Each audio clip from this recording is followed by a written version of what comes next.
11h40, bonjour à toutes et à tous. C'est l'heure de Au nom de la Terre, sa version Au nom de l'apéro évidemment. La première émission sans alcool dans laquelle on débat avec bienveillance. Et aujourd'hui, on a décidé, on a un peu cassé notre conducteur, on a décidé de vous parler d'une histoire totalement incroyable. Vous avez sans doute peut-être entendu parler, celle d'un éleveur de l'Oise condamné en appel pour des troubles anormaux du voisinage à cause du bruit et de l'odeur de ses vaches. Il a été condamné à verser plus de 100 000 euros de dommages et intérêts. Une histoire incroyable qui doit trouver son explication quelque part. En tout cas, Vincent a accepté de venir nous rencontrer aujourd'hui. Bonjour. Bonjour, merci de m'avoir invité. Donc Vincent, c'est toi qui vas embêter des voisins en installant à moins de 100 mètres des bâtiments agricoles.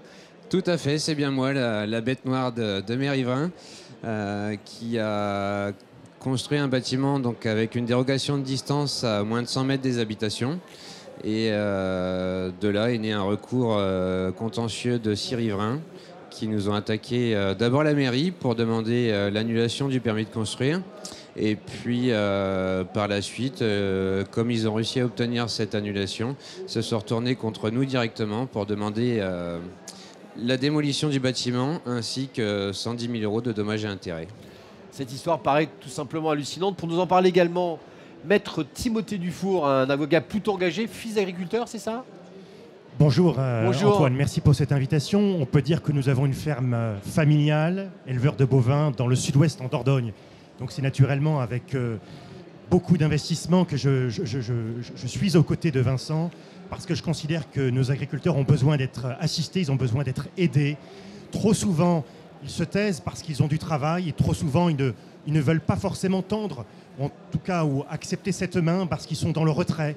Et je crois qu'on doit aller vers eux. Et plus que jamais, on doit être solidaire de nos agriculteurs. J'imagine que pour vous, Maître, c'est un cas d'école juridique passionnant à traiter, au-delà évidemment du drame humain que vit Vincent. À vos côtés, également Valérie Lacroute, vice-présidente du Conseil régional d'Île-de-France, plus spécifiquement en charge de l'agriculture et de l'alimentation. Et vous allez nous parler des liaisons parfois dangereuses sur un territoire extrêmement urbain, l'Île-de-France, notamment la Seine-et-Marne, entre ruraux et, j'allais dire agriculteurs et urbains. Oui, bonjour Antoine et merci pour cette invitation. Donc, effectivement, j'ai la chance aux côtés de Valérie Pécresse d'être en charge de l'agriculture et de l'alimentation sur une région Île-de-France qu'on a plutôt l'habitude de dire urbaine, mais qui regroupe plus de 50% de son territoire en terres agricoles. Et donc nous sommes aussi confrontés, et j'ai la chance d'être maire d'une commune, maire de Nemours, et nous sommes effectivement confrontés à ces sujets de cohabitation entre nos agriculteurs dont nous avons énormément besoin. Et je crois que la guerre en Ukraine ou le Covid nous a bien rappelé que cette souveraineté alimentaire était essentielle et que la production agricole était essentielle. Et puis ces urbains ou néo-urbains qui viennent s'installer dans les villages et qui espèrent trouver dans ce village pas de clocher d'église, pas de vaches, pas d'agriculteurs, pas de production, pas de petits oiseaux, pas de poules, pas de coqs. Et on est effectivement souvent confronté à cette difficulté de cohabitation entre les deux profils. Ouais, parce que Valérie, on oublie de le dire, mais souvent la Seine-et-Marne, ça va de Roissy jusqu'à la Sologne quasiment. C'est un territoire extrêmement vaste. Tout à fait. Plus de 120 km de longueur. Bon, Vincent Hadou, vous avez 33 ans. Vous êtes éleveur, 80 vaches laitières, c'est ça? La Holstein? 80 vaches laitières. Une exploitation familiale? Une exploitation familiale, 4e génération sur l'exploitation, avec des bâtiments qui étaient là déjà en 1800, 1840, qui étaient déjà une exploitation agricole. Toujours au même endroit?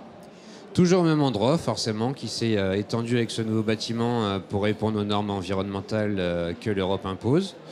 Donc, ces bâtiments datent un petit peu, années 70, et donc là on vous impose pour des questions de normes de les remettre à niveau. C'est ça, on a le bâtiment qui accueillait à l'époque les vaches laitières quand je me suis installé, qui était des années 70, qui n'avait pas de fosse pour récupérer ce qu'on appelle eau blanche, eau verte. Il manquait un nombre de mètres carrés par vache également, qui était imposé qu'on n'avait pas. Et un stockage pour tout ce qui est fumier lisier qu'on ne disposait pas. Donc en bon élève, vous décidez de faire ces travaux, de construire 2 hangars, une stabulation, surface de 2800 mètres carrés. Je crois même que vous avez cherché des terrains qui étaient un petit peu plus loin de là où se trouvent actuellement vos bâtiments agricoles pour Oui. ne pas gêner le voisinage, mais vous n'avez pas réussi à trouver des terrains évidemment à la vente. Tout à fait, on a essayé d'acheter 3 terrains potentiels plus éloignés des habitations où les propriétaires ont malheureusement refusé de vendre pour pouvoir construire. On a donc Construire des lotissements, j'imagine. non, parce que pour le coup, ceux-là sont des terrains qui étaient vraiment agricoles. Ah, d'accord. Je suis mauvaise langue. Et donc on a dû se résigner à construire sur le seul terrain qu'on était propriétaire. Pour ça, du coup, on a modifié le projet, on a voulu intégrer le bâtiment pour justement limiter toutes les nuisances possibles au niveau du voisinage. Donc les vaches sont en total paillé, il n'y a pas de raclage du tout de lisier, ils sont vraiment que sur de la paille. On a la fosse qui a été, pour récupérer tout ce qui est eau blanche, eau verte de salle de traite, qui a été intégrée sous le bâtiment pour ne pas être aussi soumise aux intempéries.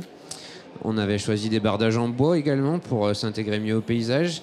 Et puis, tous nos eaux de pluie sont récupérées, filtrées et réutilisées pour les animaux. Donc, on ne rejette pas les eaux de pluie n'importe où. Et la dernière chose, c'était la salle de traite qu'on avait équipée d'une régulation électronique qui vise à limiter vraiment le terme de bruit, à le réduire à son minimum. Alors, qu'est-ce que vous avez fait de mal, Vincent? Il est où le problème? Notre présence, tout court. Votre présence qui date depuis 4 générations, c'est pas nouveau quand même. Vous n'êtes pas installé récemment. Vous étiez là depuis très longtemps. On n'est pas installé récemment, on est là depuis très longtemps, mais à l'époque, je me souviens de mon grand-père avec un tas de fumier dans le milieu de la cour. Il pleuvait, ça faisait du jus qui coulait sur la route et ça gênait personne. Aujourd'hui, vous aviez beau tout bien faire, il y a une problématique qui est là, c'est vraiment le monde agricole n'est plus accepté dans nos campagnes rurales. Maître Dufour, condamné à 102 000 € de dommages et intérêts sur une qualification pénale qui est le trouble anormaux de voisinage. Pour moi, c'était une qualification complètement inconnue au bataillon, ça existe. Alors, ça existe, d'autant plus qu'on a tous connu cette fameuse affaire du coq Maurice, vous savez, ce coq qui dérangeait les voisins sur l'île d'Oléron. Et en réalité, vous savez, il n'y a pas que cette affaire-là. Il ne faut pas croire que ce fameux coq qui a émaillé toute l'actualité depuis maintenant 3 ans soit un cas particulier. Parce qu'en réalité, le cas de Vincent vient rappeler que c'est une réalité dans tous nos territoires ruraux. Et pour le coq Maurice, on est proche de l'anecdote. Là, c'est quand même un drame humain et un drame financier. Totalement. On parle de la survie d'une exploitation agricole. Totalement. Vous avez aujourd'hui tout simplement des facteurs sociologiques qui sont très simples. On a perdu nos racines. Dans nos familles, nous avons plus de membres qui sont membres ou partie intégrante d'une exploitation agricole. Vous avez une réduction des surfaces agricoles. Vous avez des confinements successifs qui ont amené des habitants des villes à faire de plus en plus du télétravail. Et donc, vous avez nécessairement une multiplication d'incidents en lien avec l'usage de la terre. Mais ce que ça, c'est le contexte. C'est comment le tribunal a-t-il motivé sa décision trouble anormaux de voisinage? Alors que, je le rappelle, l'administration avait donné toutes ses autorisations pour la construction de ces bâtiments. Là, il y a un hiatus qu'on a du mal à comprendre. Je vais vous répondre, Antoine. La théorie du trouble anormal de voisinage, c'est une création prétorienne créée par un juge qui permet de sanctionner un trouble sans même qu'il y ait une faute. Donc, alors même qu'il n'y a pas de faute, un juge demain peut vous dire il y a un trouble anormal, c'est-à-dire qui dépasserait la normalité. Sauf que, nous le savons, les sons et les odeurs de la campagne, ce sont des sons qui sont inhérents à la ruralité. Ontologique, ouais. Et ce que nous reprochons, et ce que nous allons contester devant la Cour de cassation, parce qu'on s'est pourvu devant la Cour de cassation, Antoine, c'est que vous avez une loi qui a été votée il y a 2 ans, pour vous dire que le législateur est intervenu sur ce sujet. Il n'est pas resté inactif. Il y a une loi qui a été votée le 21 janvier 2021 qui protège les sons et les odeurs des campagnes. Le patrimoine sensoriel. Patrimoine sensoriel des campagnes. Et le juge, la Cour d'appel d'Amiens, n'a pas souhaité prendre en compte cette loi. Ce qui pose quand même un sujet. Et donc, on estime que, bien évidemment, depuis qu'il y a cette loi, depuis maintenant 2 ans, a priori, nos exploitations agricoles sont dorénavant protégées parce qu'il y a cette reconnaissance de ce patrimoine sensoriel. C'est une des raisons pour lesquelles vous êtes pourvu en cassation, c'est ça? Première raison, il y a une deuxième que je vais également vous donner, c'est que très souvent quand vous avez ce genre d'action, une fois de plus, ce n'est pas isolé, Antoine. Je peux vous donner une dizaine, une quinzaine d'affaires équivalentes en France. Simplement, vous avez des médias qui ont aussi médiatisé cette affaire. Mais je pense aux dizaines, aux vingtaines d'agriculteurs qui n'ont pas cette médiatisation et qui reçoivent quotidiennement des intimidations, des recommandés Et c'est une réalité de nos territoires. Une vraie pression évidemment insidieuse du quotidien C'est une pour réalité. des agriculteurs dont on rappelle que le quotidien n'est pas forcément des plus roses en ce moment dans le contexte. Moi je voudrais savoir comment on le constate ça, le bruit et les odeurs, pour reprendre une expression chère à un président aujourd'hui disparu. Et justement, qui a la légitimité aujourd'hui dans les campagnes pour nous dire que les sons et les odeurs ou le meuglement des vaches excèdent la normalité des troubles? Mais qui a cette légitimité? Vous comprenez bien, Antoine, qu'il y a une forme de subjectivité dans l'appréciation de ce trouble. Que vous ayez été ou pas bercé dans une enfance rurale, que vous ayez ou pas un grand-père, un cousin, un frère agriculteur, vous comprenez bien que quand vous êtes en milieu rural, vous allez plus ou moins accepter parce que c'est partie de votre identité. Mais aujourd'hui, Antoine, ce qu'on se disait avec Valérie tout à l'heure, c'est que nous n'avons plus dans nos familles des membres qui sont aujourd'hui agriculteurs. On a perdu cette identité rurale, et ce qui explique aujourd'hui que vous avez des personnes qui sont en milieu rural, qui essayent d'imposer un mode de vie citadin dans nos campagnes étant avant tout, je terminerai par là, un espace de travail. Ça, il faut le rappeler une fois pour toutes. Bien sûr. Valérie, est-ce que vous êtes confrontée, vous, à ce genre d'histoire totalement incroyable, de conflits, de voisinage entre des citadins ou des hauts ruraux et puis des agriculteurs qui sont là depuis très longtemps et qui ne veulent juste que travailler, en rappelant tout à l'heure qu'évidemment la campagne, c'est leur outil de travail?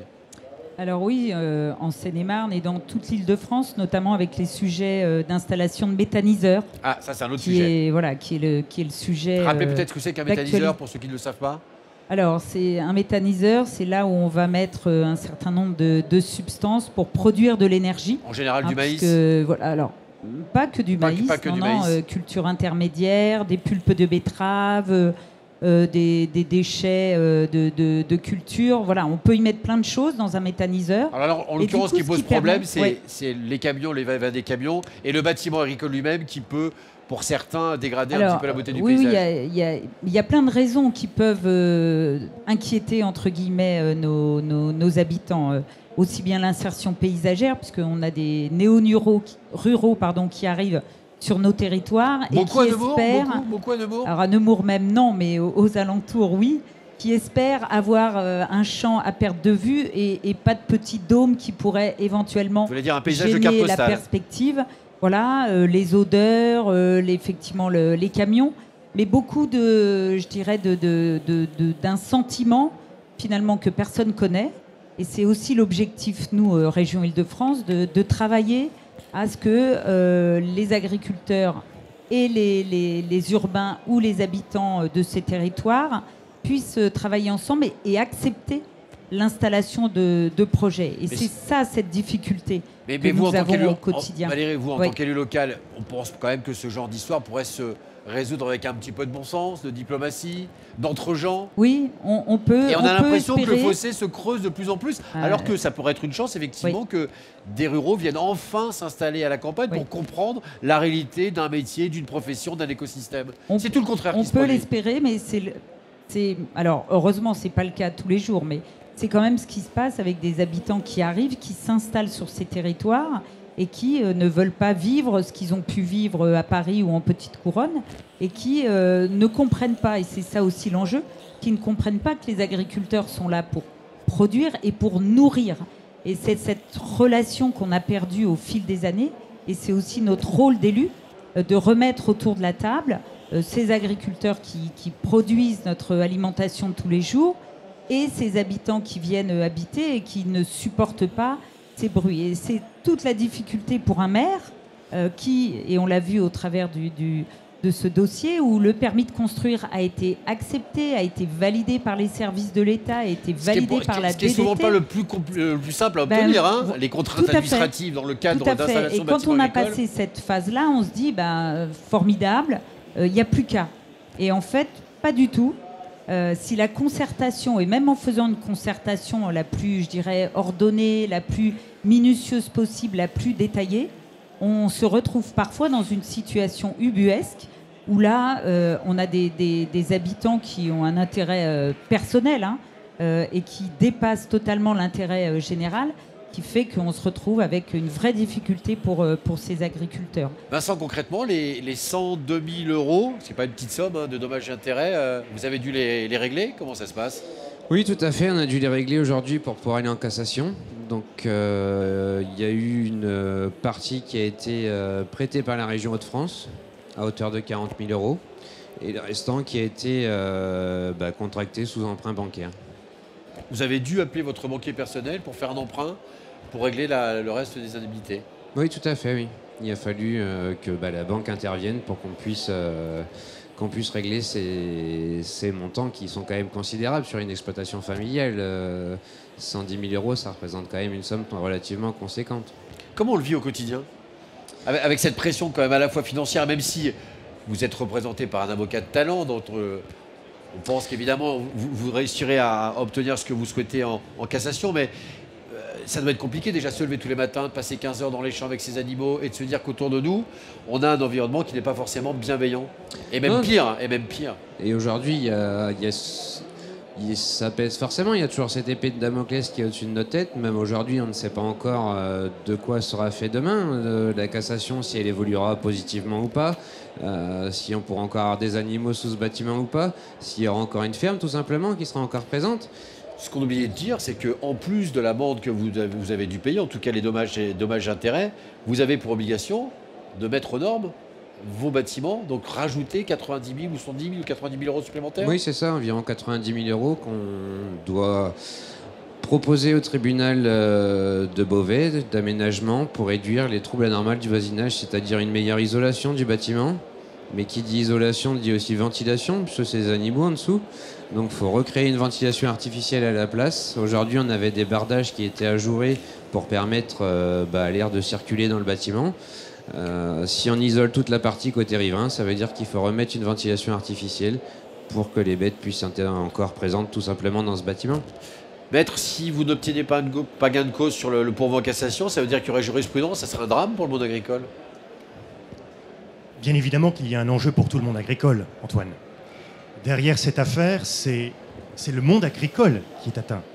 Et c'est pour ça que dans cette affaire, vous avez les chambres d'agriculture, vous avez les syndicats agricoles, vous avez les élus qui sont derrière Vincent. Et il faut rester avec une lumière d'espoir. Et la lumière d'espoir que je vois, Antoine, c'est que la solidarité s'est manifestée. Oui, je n'ai jamais vu deux grosses mobilisations, le 30 décembre 2021, le 6 mai 2022. Des gens sont venus soutenir Vincent. Vous aviez 400 personnes venues des quatre coins de la France qui étaient à Saint-Aubin-en-Bray, à 1 heure de Beauvais, pour apporter son soutien à Vincent. C'est ça, à mon avis, aussi le message qu'il faut donner à celles et ceux qui nous écoutent, c'est que nos agriculteurs, on en a besoin, on se doit d'être solidaires, et on se doit plus que jamais peut-être de comprendre leur métier. Et bien évidemment que parfois il y a du contentieux, et je voudrais faire le pont avec ce qu'a dit Valérie, elle a parlé tout à l'heure d'acceptation. Il faut plus que jamais tendre la main à ses voisins et que les voisins tendent la main à leurs agriculteurs. Il faut qu'on comprenne que nos fermes agricoles font partie du paysage et qu'on doit les uns les autres, on a tous beaucoup à apprendre les uns des autres. Et il faut plus que jamais, on parlait aussi de méthaniseurs, vous savez, les agriculteurs, et j'en terminerai par là, Antoine, on leur demande beaucoup. On leur demande d'assurer notre souveraineté alimentaire, et aujourd'hui, on leur demande d'assurer notre souveraineté énergétique. Méthanisation, agrivoltaïsme, c'est parfait, c'est très bien. Mais en conséquence, d'autant plus, soyons à leur côté, c'est-à-dire préventivement, soyons solidaires, et curativement, c'est-à-dire que quand vous avez les condamnations, soyons présents. Valérie, ça paraît contre-intuitif quand même, à l'heure où on réclame à corps et à cri les circuits courts, la proximité. On a des agriculteurs ou des ruraux qui s'installent à côté d'agriculteurs, en l'occurrence qui font du lait, et pourtant on vient leur mettre des bâtons dans les roues. Vous l'expliquez comment ça? C'est un vrai paradoxe, mais c'est l'évolution de la société, j'ai envie de dire. Et c'est pour ça que des salons comme celui-ci, le Salon de l'agriculture, qui chaque année est quand même une très très belle vitrine, est aussi l'occasion pour les agriculteurs de rencontrer les Français. Et d'ailleurs, on voit énormément de monde sur ce salon. Là, le problème de Vincent, ce sont ses voisins. Hein. Oui, ses voisins qui sont venus déposer plainte. Je pense que là, mais on en parlait tout à l'heure en aparté, là, on a affaire quand même à quelques riverains assez particuliers. Mais l'objectif, c'est qu'au quotidien, que ce soit les agriculteurs, que ce soit les collectivités, on puisse se parler, on puisse échanger. Et au travers de ce salon, c'est aussi l'occasion de sensibiliser nos Français à ce besoin de production alimentaire et cette souveraineté alimentaire. Et c'est vrai que la région Île-de-France, alors toutes les régions, et j'entendais tout à l'heure que la région Grand Est vous a aidé notamment à financer cette amende, cette pénalité. C'est le rôle des régions, des collectivités, d'être aux côtés des agriculteurs et parfois de faire un peu le tampon entre des maires, puisque moi j'ai vu en Seine-et-Marne, hein, sur des territoires très urbanisés, les villes nouvelles, puisqu'on a en Seine-et-Marne, Marne-la-Vallée et le secteur de Sénart, où on a je dirais les terres agricoles ont été rachetées par l'État pour construire ils ont préempté, des lotissements. Et du coup, on se retrouve avec des agriculteurs qui, pour certains, se retrouvent encerclés par des lotissements. Et là, tout l'enjeu, c'est que les maires puissent être, entre guillemets, l'intermédiaire entre les agriculteurs et les habitants, pour que les habitants puissent comprendre qu'on a besoin de ces agriculteurs. Les agriculteurs sont de plus en plus vertueux. On le voit bien, on ne va pas venir sur le sujet des nécotinoïdes, hein, qui est l'actualité en ce moment, mais chaque agriculteur fait de plus en plus d'efforts, utilise moins d'engrais, moins d'intrants, moins de pesticides, parce que la recherche avance, et l'agriculteur, il est là pour travailler la terre, en la travaillant de façon la plus vertueuse. On a aussi le sujet de l'eau, qui est un sujet d'actualité avec le stockage. Et donc, il y a besoin du rapprochement agriculteur, élus, collectivités, pour que les Français acceptent qu'on continue à produire sur des territoires de plus en plus urbains. Mais Vincent, quand on voit ça, globalement, on a respecté les règles, extrêmement vertueux, bâtiment, j'allais dire presque premium, hein, 4 étoiles pour ces vaches. Et Dieu sait que le bien-être animal, comme tous les éleveurs, est quelque chose d'extrêmement important. Est-ce qu'on n'a pas envie de se dire, j'abandonne, je vends mes terres, je vais m'installer ailleurs, dans le Cantal, Larzac, loin de tous ces citadins qui deviennent fous? Non, parce que ça fait partie de notre patrimoine. On est attaché à notre terre aujourd'hui. J'ai envie de dire, on a le sang de la terre qui coule dans nos veines. C'est mon père qui a cultivé ces terres, qui était sur cette exploitation, mon grand-père, mon arrière-grand-père, on a quand même un lien. Même ce bâtiment, on l'a fait pour une bonne partie de nos mains, puisque c'était compliqué pour une exploitation de notre taille de le financer. C'est combien le financement d'un bâtiment comme ça? 2600, 2800 mètres carrés? Il nous a coûté 600 000 € en faisant toute la maçonnerie, tout l'aménagement intérieur, toute la plomberie. Donc ça, c'est vous? Tout ça, c'est nous. Hein, c'est que le dur et tout le reste, c'est vous? C'est ça. Ouais. Donc il a quand même coûté 600 000 €.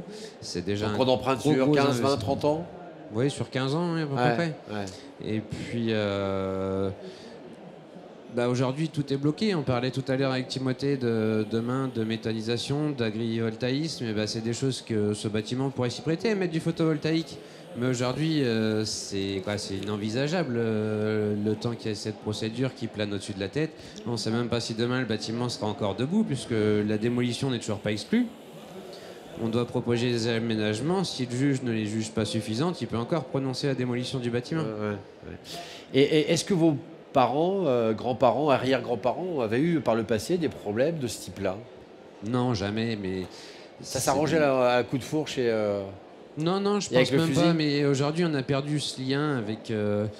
C'est ce que je dis toujours, c'est qu'on est des producteurs à la fois à ciel ouvert, puisque tout le monde voit ce qu'on fait, que ce soit avec nos animaux, que ce soit dans les champs, mais par contre on est aussi des travailleurs de l'ombre, puisqu'aujourd'hui le consommateur va dans une grande surface, ne vient plus à la ferme chercher son laine, quand il vient acheter une barquette de viande, une brique de lait... Vous faites de la vente directe, non? Non. Mais... offrez du lait à vos voisins. Ça va peut-être les détendre, non? Ça pourrait les détendre? Peut-être. Mais bon, sur les 6 riverains, il y en a 3 qui ont déjà vendu leur maison déménagée. Ah oui? Oui. Les nouveaux propriétaires n'ont jamais fait parler d'eux. Par contre, les anciens sont restés dans la procédure. Est-ce que votre exploitation a fait baisser le coût de l'immobilier, le prix de l'immobilier? Au prix où ils ont vendu, je pense pas. Ouais, c'est intéressant. C'est peut-être ça, voilà, un argument, maître. Hein, finalement, le préjudice pour un riverain d'avoir une exploitation agricole à côté, peut-être que ça fera monter le prix du mètre carré. Non, plus sérieusement, on était quand même surpris tous de découvrir qu'il existait une qualification pénale de trouble anormaux de bruit et de l'odeur. Ça ferait sourire, mais en fait, c'est quelque chose d'extrêmement sérieux. Derrière cette qualification qui peut paraître anecdotique, il se casse des enjeux qui sont énormes pour le monde agricole. Ce sont des enjeux énormes, d'autant plus que je peux vous dire qu'un agriculteur, sa place n'est pas de débattre de ce sujet tous les jours quotidiennement. Avec Vincent, je vais vous dire, Antoine, on va avoir des réunions de travail sur cette question-là, comment limiter à l'avenir, comment fixer des critères d'appréciation justement pour éviter que ce genre d'action se reproduise. Mais ce que je veux vous dire aussi, Antoine, c'est que le job de Vincent, ce n'est même pas d'être là ce matin. Ouais. Le job de Vincent, c'est d'être à Saint-Aubin-en-Bray et d'être avec son cheptel. Et quand j'ai eu Vincent hier au téléphone, il s'est arrangé pour se libérer lundi et demain, pour être au salon et parler de sa situation. Mais est-ce que c'est normal ? Je peux vous dire que l'agriculteur, il a autre chose qu'à recevoir des recommandés, ouvrir des recommandés, le stress d'aller à la poste le lundi matin parce qu'il a reçu le vendredi, il va devoir attendre le week-end pour chercher le recommandé de la mise en demeure. Il a autre chose que de lire de la prose, de mémoire ou d'assignations qui sont envoyées par des voisins. Ils ont autre chose que de recevoir des avocats et des huissiers entre janvier et décembre. Leur métier, leur job, c'est nous nourrir. Point barre. Tout le reste, ce sont des charges administratives, juridiques, qui constituent des freins à leur activité et qui constituent des freins à leur épanouissement. Parce qu'il ne faut pas oublier qu'il y a aussi un drame psychologique et familial. Derrière un contentieux avec un agriculteur, c'est une famille, ce sont des enfants, ce sont des cousins impactés. Et ça, si vous voulez, c'est l'arrière du contentieux. Derrière l'action de trouble anormal de voisinage, il y a toutes les conséquences qui en découlent d'un point de vue psychologique. Valérie, dites-nous quand même que ça se passe bien parfois. Combien d'exploitations agricoles dans votre département de Seine-et-Marne ? Alors, région Île-de-France, un peu plus de 4000 exploitations. Voilà, mais on en a perdu, on en perd chaque année. Alors qu'on rappelle que l'Île-de-France était pour, une des terres les plus fertiles, ouais, une des raisons pour lesquelles d'ailleurs l'UTS a été créé dans cet endroit. Pour assurer le renouvellement des générations, il faudrait qu'on ait 200 installations par an et on est à 120 installations par an. Donc vous voyez, il y a une vraie difficulté. Dans les 10 ans qui viennent, la moitié des agriculteurs vont partir à la retraite. Donc il y a des enjeux énormes et c'est pour ça que toutes les régions de France travaillent à l'installation de jeunes agriculteurs par un soutien financier. Puisqu'on a la chance avec sur l'accès au foncier, oui, qui est très cher en région Île-de-France. Hein. Oui, on a le sujet du foncier, on a le sujet de l'aide au fonctionnement et le sujet du foncier. Donc nous, on travaille en Île-de-France avec la SAFER et Île-de-France Nature, qui est là pour accompagner les agriculteurs sur l'achat ou la location de foncier, puisqu'on a beaucoup d'agriculteurs qui louent le foncier parce qu'on est sur des prix qui sont totalement délirants. Et donc c'est le rôle des régions d'accompagner depuis le 1er janvier 2023 dans la nouvelle politique agricole commune. Résister à la pression immobilière, ça ne doit pas être simple dans votre département. Oui, alors la chance qu'on a, c'est avec le ZAN, zéro artificialisation nette, qui arrive, où on va pouvoir aider, accompagner les agriculteurs et peut-être les aider à préserver leurs terres, tout en ayant ce développement économique qui est quand même nécessaire à nos territoires. Hein. On en parlait, nous, en Île-de-France, avec des nouvelles accès autoroutiers, une prison qui va se construire sur un territoire, voilà, une entreprise qui s'installe. C'est de la terre agricole en moins. C'est le quotidien qui est compliqué et à charge pour nous de trouver le bon équilibre. Vincent, l'émission touche à sa fin. Donc, les prochaines étapes, c'est quoi ? Là, les prochaines étapes, c'est la cassation qui va devoir... fin 2023, début 2024, se prononcer sur notre dossier. Donc là, c'est encore 8 mois d'attente avec cette incertitude qui plane au-dessus de votre tête. C'est ça. Et le tribunal de Beauvais, on a déjà dû proposer les mesures d'aménagement. On a demandé un sursis à statuer tant que la cassation n'est pas jugée. Ce qui veut dire sursis à statuer ? Ça veut dire attendre que la cassation se soit prononcée sur notre dossier, si le jugement pouvait être cassé ou non. Et en fonction du résultat, là, la Cour pourra se prononcer s'il y a lieu ou non de faire des aménagements sur ce fameux bâtiment pour limiter le trouble que le tribunal a reconnu. Ouais. Et j'ai envie de conclure que tout l'enjeu, c'est aujourd'hui, c'est plus juste mon dossier, c'est que dans l'Oise, il y a 50% des fermes qui ont été faites comme moi, avec une dérogation de distance. Aujourd'hui, la préfecture n'en accorde plus aucune depuis ce dossier. Ça a bloqué l'ensemble des accords. Il n'y a plus aucune dérogation de distance d'accordée. Suite à votre histoire. Suite à cette histoire. Et au-delà de ça, la personne qui a fait sa mise aux normes avec une dérogation de distance, qui aujourd'hui veut reconstruire ne serait-ce que 100 mètres carrés de bâtiment pour changer sa salle de traite et en mettre une nouvelle, il n'aura jamais le droit. Puisqu'il n'y a plus de dérogation de distance d'accordée. Même s'il a pour contrainte de remettre ces bâtiments agricoles aux normes ? C'est ça. Même si demain, il veut faire une amélioration ou il a une contrainte par une augmentation de bêtes, de ragrandir un petit peu le bâtiment, etc., il ne peut plus. Ok, Vincent, comment on peut vous aider ? ceux qui nous regardent, là, qui souhaiteraient vous... un message, vous avez une pétition, vous avez un groupe Facebook, vous avez un groupe WhatsApp. Oui, on a un groupe Facebook, c'est Soutien Ferme Verschure sur Facebook. On est aussi sur Twitter, Sauvons la Ferme Verschure, de toute façon, également. Et puis, généralement, quand on veut me retrouver, c'est plus très compliqué. On tape Vincent Verschure sur Internet et on arrivera forcément quelque part. Une célébrité dont vous seriez bien passé maître. Mot de la fin?